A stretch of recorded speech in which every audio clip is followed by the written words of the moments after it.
Hey, welcome back to another episode where things are going to get deep. Oh man. Everybody wants to stick to their budget, and here's the hard truth, even for myself. We want it to be easy. We want it to have happened yesterday, but Rome wasn't built in a day, and your budget won't be either. So, today we are going to go over the hard truth and all we need to hear, myself included, and the steps you can take to move the needle towards sticking to your budget. So go get yourself a drink, open your heart to God, and let's dive in. But before we do, I have a few announcements I would love to share with you. First things first, and I'm super excited to share that I am starting something new each and every month. I am going to be putting on a private event that I'm calling Office Hours. This will be on Zoom so that you can talk face to face and you can get your questions answered as quickly as, you come up with them. But it's something that I definitely want to do. I want to be able to talk to you. Before I had something on Facebook where I would say, "What do you want to know?" or something like that. And it just wasn't like that quick back and forth feedback where I could actually give you good, solid, in-time advice. It was still good. It was still fun, but I would just love to do it more face to face. I would love to be able to connect with you, to actually get your questions answered, and maybe a couple follow-up questions that come up with it, right? And instead of having to go, okay, I gotta go check Facebook. Okay, now I gotta go check Facebook again. I'm not big on Facebook, so I would prefer to just do this in person. Plus, I'd love to get to know you better on a personal face-to-face level, right? Instead of just some person on the other side of a phone. To me, that's just not as fun. So I am doing this on Zoom, and how you can sign up for it is by joining my newsletter. So when you become an insider, that's what I call people on my newsletter, you will get the date, the time, the link, the reminders, and anything else related to the Office Hours events through email. So that's how I'm going to be sharing that. So make sure that you're signed up now before you forget and miss out on any of your questions getting answered, right? Because that's something that I am super excited for. And I think the first one, I haven't 100% got it set in stone, but I believe it's like the last week of August. So definitely get signed up so you're not missing out on any of that information. All you have to do to become an insider and get all the details for these office hour events is go to the show notes, scroll down to the next, next steps, that's what it is, to the section that says next steps and click the link that says become an insider. Then all you have to do is put in your email and sign up, and voila, you're signed up. You'll get all the information and everything that comes with it, right? Okay, so that's the first thing. Make sure that you go and get signed up. Again, all you have to do is click the links in the show notes that says Become an Insider to get all the details about the Office Hours events. Also, I am currently working on creating a new coaching package for you, and I would love your feedback, your input, and anything that is on your mind in relation to it, right? I want to create something for you that actually works for you and it's going to actually do what you want it to do, right? Instead of me just throwing something out there that I think you need, I want to create something that you actually need, there's actually a want for, right? So all you have to do is email me at mollybennell@gmail.com. So that's MOLLY, B as in boy, ENELL @gmail.com. If you missed that, it's also in the show notes. But just email me the answer to these questions that I'm going to ask you. The first one, what's your number one struggle when it comes to money? I know this is a loaded question. There's lots of different answers that can come with it, but it's so important to know where you're at so that I can create something that's actually going to help you. Number 2, are you actually looking to stick to your budget, cut costs, or are you simply looking for how to budget? Because there are so many ways that we can go with creating something for you. Like if you're just looking to cut costs, we would do something different. Like every single thing that I just said, there's a different step that I would take towards it, right? So I just really want to create something that you want. So that's number 2. Number 3, are you more concerned with like the day-to-day, like getting out of living paycheck to paycheck, or are you ready to full send it and start building wealth? That's all going to depend on where you're at on your one income journey, which is the next question that I'd love to know. So are you a beginner? Have you been doing it for a while? Or maybe you haven't even started and would like to become a stay-at-home family? Again, a different stage, a different way I'd set things up, but it's so important to know where you're at, where you want to go, the things that you want to do with your finances, your goals, your dreams, your aspirations, everything that comes with it. As much information as you are willing to give me, I would love to take it in so that I can create something that is so helpful for you. And then step number 5, or question number 5, not step. What kind of help do you believe would solve your problem? So whatever your number 1 struggle is, what do you think would solve that? What have you done and what haven't you done that you think would maybe move the needle forward for you quicker? Okay, those are my questions. There's just 5 of them. You can answer all of them. You can answer a few of them. You can give me all the information that I didn't even ask for, because again, the more information I have, the better I can serve you. And so if you could just, again, email me at mollybonnell@gmail.com with those answers, it would be so helpful, and I would be able to create something for you that's actually going to move the needle for you, instead of me just saying, oh, well, I think they need this. I think they need that. I will know what you need, what you want, and be able to create something for you from there, right? Okay. With that, I am looking forward to your responses and creating something you love, but let's dive into this episode and what you're actually here for. If you're ready to build wealth, ensure financial security, stop overspending, and finally create a budget you can stick to, you mama are in the right place. Hi, I'm Molly, a budget coach and financial strategist who went from living paycheck to paycheck to paying off debt, saving money, and going on vacation, all by budgeting.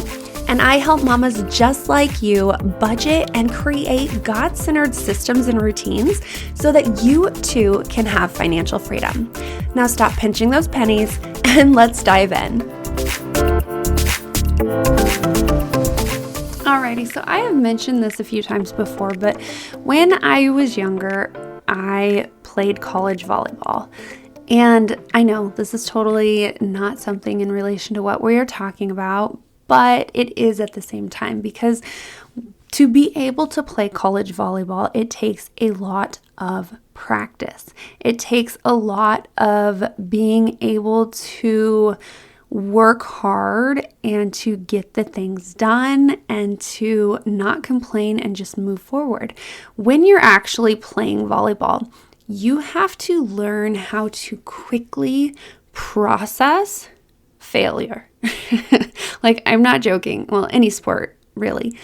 But when I am playing volleyball, I'm out there. The way that you win any sport, volleyball included, is by failing, right? Somebody has to fail in order for you to win. And that is the hard truth of any sport out there. And because of that, it helps you practice and learn how to process going through failure so much quicker, because you literally have a split second to go, okay, I just shanked that ball. It went the opposite direction that I wanted it to go. And now we lost a point. We gave it to the other team. Now I have to shake it off, get ready for that serve, and get it right to my setter so that we can get the ball back, right?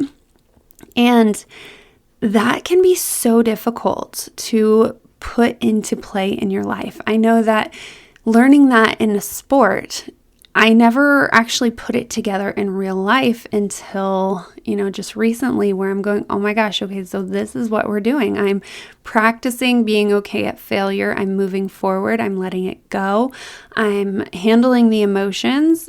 And again, moving on with whatever it is that I need to do, instead of sitting there and dwelling on it and going, oh my gosh, I did this and I did this and I did this. Now, don't get me wrong, when you're actually playing volleyball and you continuously are the sole person that they continue to serve at and you're the one failing every single time and you can't get it right, you kind of get down in the dumps. And then that's when the coach pulls you to try to get your brain out of there and you can actually play the sport, because sport is 90, well, I don't know if these are the actual numbers, but like 80 to 90% mental and 10% actually having the skill to do it. That might not exactly be the right numbers, but you get what I'm saying. It's more on the mental side than it is actually having the skill, because you can have the skill and be awesome at it, but if you don't have the mindset for it, you're not going to succeed, right? Well, it's the same way with your budgeting.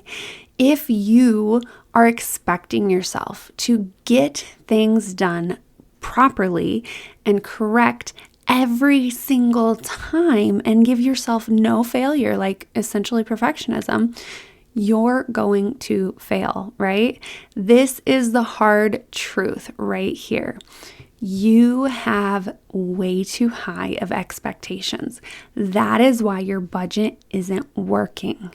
You're expecting yourself to get it 100% right without fail, not a few times down the road, but the very first time you create that budget.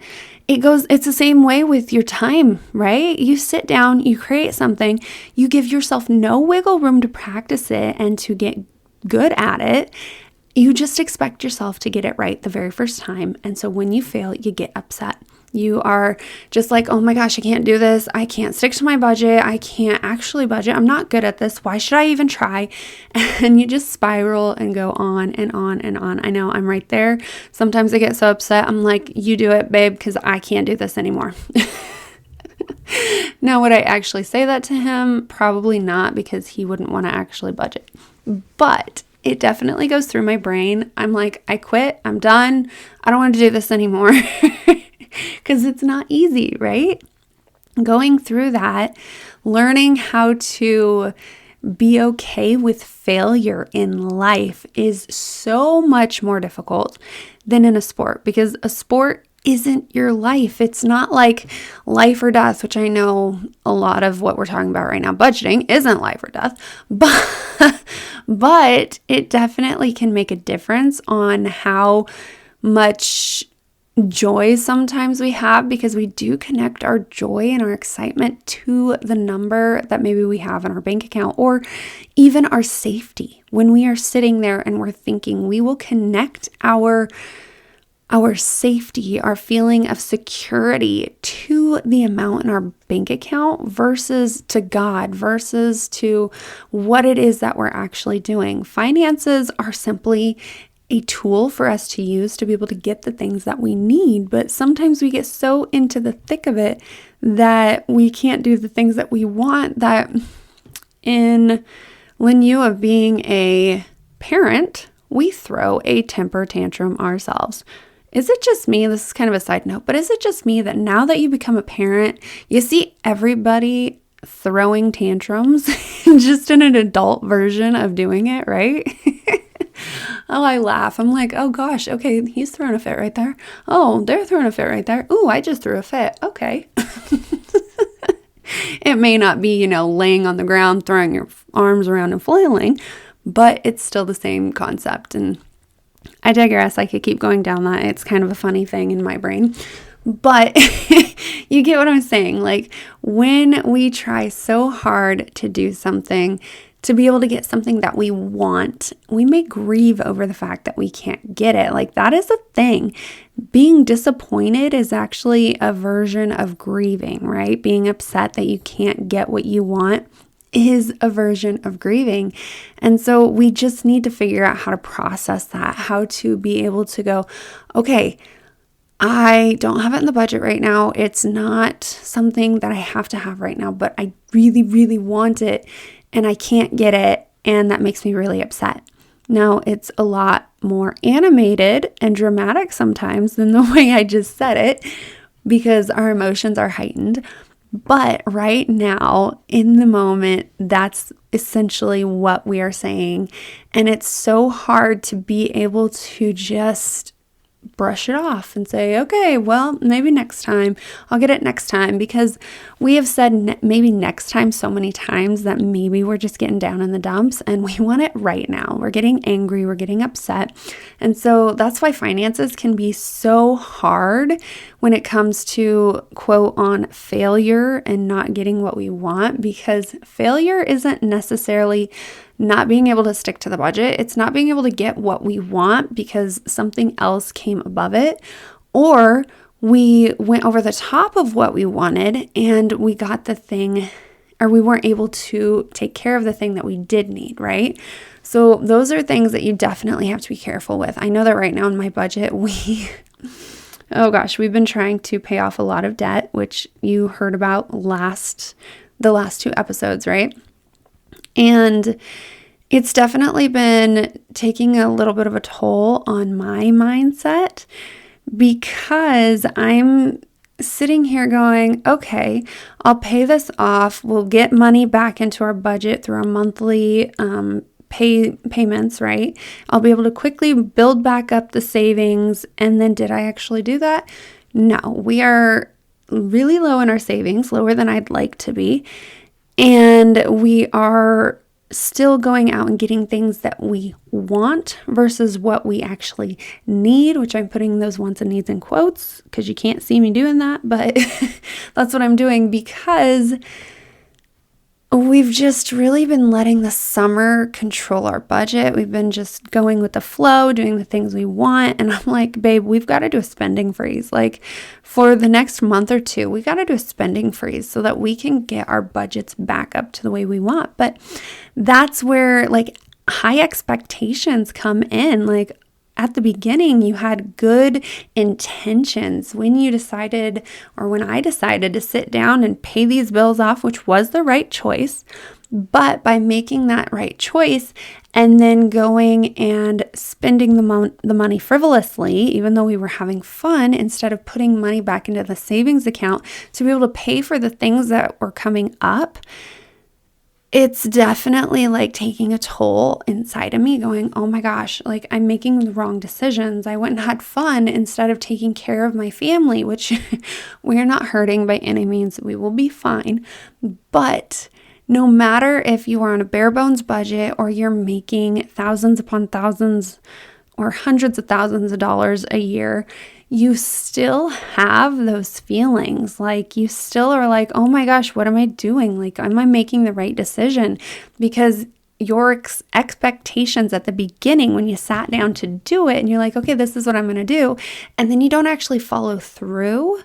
That is where things get sticky. That's where things are like, oh my gosh, this is just going wrong. So what I'm going to tell you next are the steps that you can start making, that I need to start putting in place myself, because again, things have gotten real wonky in my budget and they need to get tightened back up so that we can get back to a place where we feel financially secure, stable, and I can put that recurring budget back in place and I can just be like, okay, set it and forget it and walk away, because that's what I want to do. I don't want to have to think about this any more than I have to, right? Okay, so the steps towards sticking to your budget to be able to actually follow through on your expectations. First, you need to lower your expectations and know that you are not going to succeed at this the very first time. You have to be okay with failing, just like I was in volleyball, letting it go, processing the emotions, and moving on instead of staying stuck in the fact that you quote unquote can't do it, that you are quote unquote failure because you messed up one time. Like if I thought that in volleyball, I would have quit the very first day probably, because the amount of failures or the amount of things that I did wrong were so high that I never would have become a college volleyball player by giving up the first day because I couldn't quote unquote do it. We are still technically in our beginner stages of sticking to our budgets if you're listening to this podcast. because you may have been budgeting, you may have been writing down numbers, but you haven't been able to stick to it because you haven't kept the thing at the same number as like recurring as possible. And that just came out flop. I can't talk right now. Okay, let's try that again. You haven't been sticking to your budget because your numbers have been inconsistent every single time. You may have been writing down the numbers that you think you want to do. Like with the traditional budget, you have like an entire month's worth of money coming in, and you have the amount that you can put towards it. But if you have an inconsistent income, then being able to stick to that budget is nearly impossible, because one week you have a whole bunch of money, and another week you have hardly any money because of how your bills are coming out. My system will level that out to where it's consistent every single pay cycle. You will be putting the same amount towards bills every single time. You will be putting the same amount towards your gas, towards your groceries. There's no inconsistency. There's no roller coaster ride going up and down. It is the same. That is one of the systems that you need to put in place. But because you have the roller coaster budget when it comes to a traditional style of budgeting, you are not able to stick to your budget. You're not able to have the ability to practice the same thing over and over because it is constantly changing on you. It is never the same. My system allows it to give you consistency. You are able to set it and forget it and practice the same budget every single pay cycle until something comes up like a new bill, or you pay something off, or you want to start putting more money towards something else, right? But it is a choice. It is something that you want to do. It's a change that you are choosing to make, to put into the budget. It is not something that you're like, oh, well, this is out of my control. I just kind of got to flow with it. Now, don't get me wrong. There will be times that happens. There will be things in life that will throw your budget off, but you will have systems in place for them, especially if you come and work with me, right? Okay, so here are my steps. Step number 1, you need to create systems and habits. Systems and habits that are going to work for you, not against you. Again, my system that allows you to flatline your income and your bills so that you are paying the same thing every single pay cycle. You know where that money is going every single time. You can tweak things because you know where too much is going or too little is going. And it's easy to see. It's not difficult, right? So that is the first system that you need to put in place so that you can start sticking to your budget. Then you need to start putting habits in place so that you are actually sitting down and doing your budget. Now, yes, I have a set it and forget it kind of budget, but it's based on your base budget, which means you are creating a budget on the lowest amount of income you possibly could make. So if you have overtime, then you're going to have to go put that money somewhere when you get paid, right? So having those habits in place and all that is going to help with your expectations. It's going to help with knowing what it is that you want to do, and it's going to help you practice the things that you want to actually achieve. Step number 2, practice. You need to get good at getting it wrong and trying again until you get it right. You cannot move on to a new thing until you have practiced and practiced and practiced and practiced, just like in volleyball. I could not learn how to hit the ball until I could actually pass the ball to my setter. Then I was able to have the coordination to pass the ball to my setter. Then we could actually hit the ball during practice or during a game, right? I coach 11-year-olds.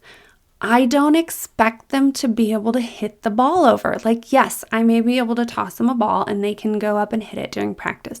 But during a game, their passing has not gotten to the point where they can set up the ball and actually hit the ball during the game consistently every single time. Like they're not developmentally practiced enough to be able to do that. So it's essentially just a passing game. We work on setting the ball up, definitely, but it's still essentially a passing game over the net, back and forth on both teams. But again, that is the same way with your budget. If you are not practiced up on the first step and have the first step down, you cannot move forward and expect yourself to be able to miraculously achieve that step next 100% of the time, every single time. You have to practice step number 1 until you master it. It's like we're in school again. We just started homeschooling this week as I'm recording this, and I'm like going, oh yeah, this is a mastery-based spiral learning kind of system, which if you're a homeschooler, you'll know what that means. But it's the same with your budget. You have to master it, and then you have to keep practicing it and practicing it and practicing it. Once you've mastered it, then you don't have to think about it as much because it becomes a habit and something that you just know how to do. It becomes a reflex, a muscle memory kind of thing instead of something that you have to actively be thinking on. Okay, step number 3, again, get comfortable with getting it wrong. Yes, I have 2 steps on this because I want you to understand the importance of practice and getting comfortable with failing so that you can continue to practice instead of giving up. Step number 4, practice again these systems for 3 to 6 months before you change them up. You have to give yourself time to master them before giving up and throwing the entire system out the window. You've got to stay calm, process that you got it wrong, redo it, retry it. But you also have to give yourself enough time because budgeting isn't something that you do every single day. Maybe you do it every single week. Maybe you do it every 2 weeks. Maybe you only do it every month. So you have to give yourself time to be able to practice and practice and practice and make it become muscle memory. So do not change up your system for 3 to 6 months. I prefer 6 months, and the system that I'm creating, the budgeting the budgeting coaching program that I am creating for you will definitely be 6 months so that you have enough time to practice the things that you are setting up, so that you have enough time to come back to me and say, this isn't working. How do we tweak it? How do we fix it? And I can help you continue to keep going instead of changing things up, because that is what we like to do. We say something doesn't work, we get rid of it right away. With my time management systems that I usually make up, I'm like, oh, well, this schedule, I don't like it. Let's create a new one. I don't know how many schedules I usually create in a year. Like I have them all at the beginning of my planner, and I'm just like, oh my gosh, why do I change things up so much? I don't even give myself enough time to actually be able to stick to it and follow through. But it's the same way with the budget. If you don't give yourself enough time, you're not going to stick to it. You're not going to follow through, and your expectations are going to just completely tank because you are not going to be able to do the things that you think you should be able to do. Okay, the next thing that I want to say, and I feel like I've just been saying this on repeat, but it's just that important, is that it takes time to master something. Don't expect to get it right the first time, and don't give up. That is the most important thing. You will fail. You will get it wrong. You will not follow through on what it is that you say you're going to. And you have to learn how to be okay with that. You have to say, okay, this didn't work. This is what I did. I decided not to do it. I did this instead. Life happened here. I'm going to try again. I'm going to try again. It's like the little engine that could. I think I can. I think I can. I think I can. I think I can. You got to tell yourself that, right? You got to keep saying, I can do this. As you practice, things are going to get easier and you're going to get quicker doing them. If I gave up again on day 1 of volleyball practice, I would have never played college volleyball. But you can do this because I was able to do that. I'm able to do this. It may be hard. It's not something that you are good at, but it's something that you can do, and it's 100% possible for you. Okay, so today was pretty much just a episode on learning how to fail and just practice, right? Being okay, lowering your expectations so that you are able to fail without getting so super upset. Like once you realize that it's just practice, that you're just practicing and practicing and practicing and practicing, then it becomes less of I'm a failure because I didn't get this right the first time. And it becomes so much easier for you to do it wrong so that you can do it right. And then you get better at doing it right and you start doing it right more often. And then life throws something at you and you got to change it up and you got to practice again for another 3 to 6 months until you get it right, And that's just the way it is, because it's never going to stay the same. It's never going to be something that you can just set it and forget for a very long period of time. Like I still go through and rework my budget every 3 months just to make sure that things haven't changed. But I still have systems in place. I have routines in place. I have habits created so that it is a lot easier and quicker for me to go through and process those things. And that is what I want to help you do. I want to help you create a stable, recurring budget that is not like being on a roller coaster. It's not sometimes you have a lot of money and sometimes you have hardly any money. I want to make that income stable and consistent. I want to make your bills stable and consistent. And by doing that, then you can create systems and routines that work for you, systems and routines that you want to practice that are actually going to move the needle on the things that you are wanting to do, right? Not just creating something that is what you think somebody else should do or what somebody else is doing that is telling you that you should be doing.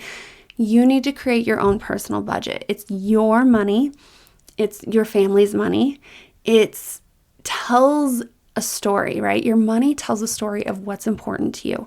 Where you spend your money, the things that you choose to do, tells everybody else, if they were to look at it, what is actually important to you. So if you sit down and you look at your budget, you look at your money, what is it telling you?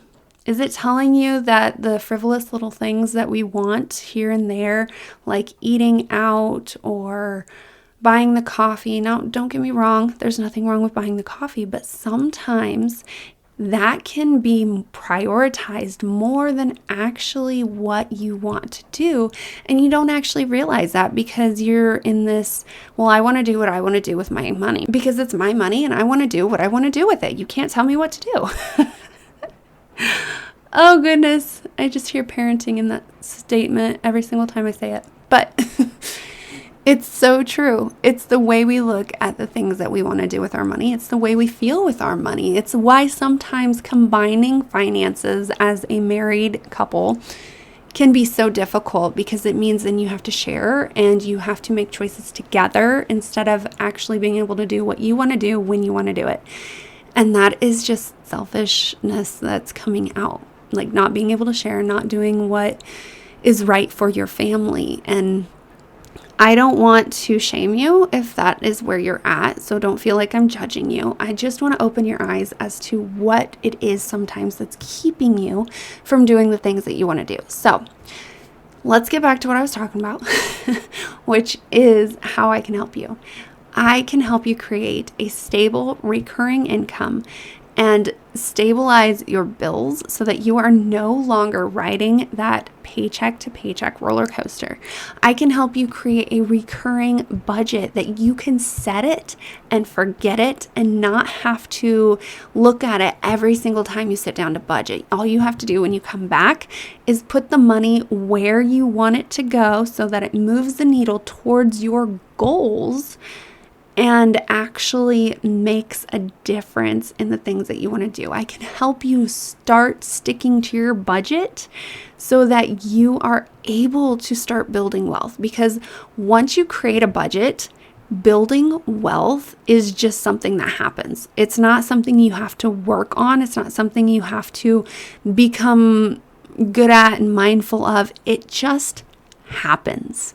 you're able to save money without thinking. You're able to put money into bills so that you can get them paid off without going, oh my gosh, how am I going to pay this all off? You're able to do things because you can see what's going on in your budget. So if this is something that you would love to do, something you'd love to learn more about, if it's something that you think would be good for your family and maybe you'd like your husband to be part of it, then I invite you to message me at mollybennell@gmail.com saying financial coaching.